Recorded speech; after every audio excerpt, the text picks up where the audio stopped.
ராமேஸ்வரம் மண்டபம் கடல் பகுதியை இணைக்கும் வகையில் புதிதாக கட்டப்பட்ட பாம்பன் ரயில் பாலத்தில் பணிகள் நிறைவடைந்த நிலையில் அதிவேக ரயிலை இயக்கி அதிகாரிகள் 2வது நாளாக இறுதிக்கட்ட சோதனையை மேற்கொண்டனர்.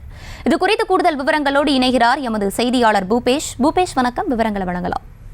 நிச்சயமா வணக்கம். இந்திய திருநாட்டின் நிலப்பரப்பு ராமேஸ்வரம் தீவு பகுதியோடு இருக்கக்கூடிய ரம்மியமான கடல் வழித்தடமாக இருக்கக்கூடிய அந்த பாம்பன் ராமேஸ்வரம் ரயில் தடத்தின் பழைய ரயில் பாலமானது சேதமடைந்த நிலையில் 530 கோடி ரூபாய் மதிப்பில் புதிய தூக்கு ரயில் பாலமானது உயர் ரக தொழில்நுட்பத்துடன் கூடிய கட்டமைப்பாக சமீபத்தில் கட்டப்பட்டு வருகிறது. இந்த பாலத்தினுடைய கட்டுமான பணிகளானது முழுவதும் நிறைவடைந்திருக்கக்கூடிய சூழலில் அந்த புதிய பாம்பன் தூக்கு ரயில் பாலத்தில் ரயில் சோதனை ஓட்டமானது தொடர்ந்து நடைபெற்று வருகிறது.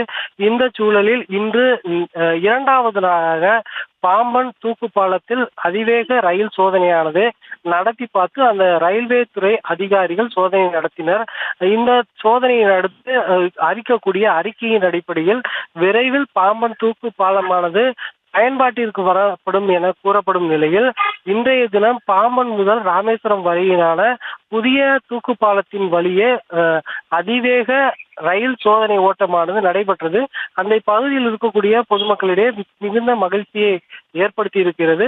இந்தியாவின் மிக பிரசித்தி பெற்ற அடையாளமாக விளங்கக்கூடிய பழமையான பாம்பன் ரயில் பாலத்தில் புதிதாக கட்டப்பட்டு வரும் பாம்பன் தூக்கு ரயில் பாலமானது பணிகள் அனைத்தும் முடிவடைந்த நிலையில் தற்போது அந்த ரயில் பாலத்தில் சோதனை ஓட்டமானது மிகவும் வெற்றிகரமாக நிகழ்த்தியிருக்கக்கூடிய சூழலில் தற்போது இன்றைய தினம் 2வதாக ரயில் சோதனை ஓட்டமானது நடைபெற்றிருக்கிறது. விவரங்களை வழங்கியமைக்கு நன்றி பூபேஷ். செய்திகளை உடனுக்குடனும் துல்லியமாகவும் தெரிந்து கொள்ள சப்ஸ்கிரைப் பண்ணுங்க.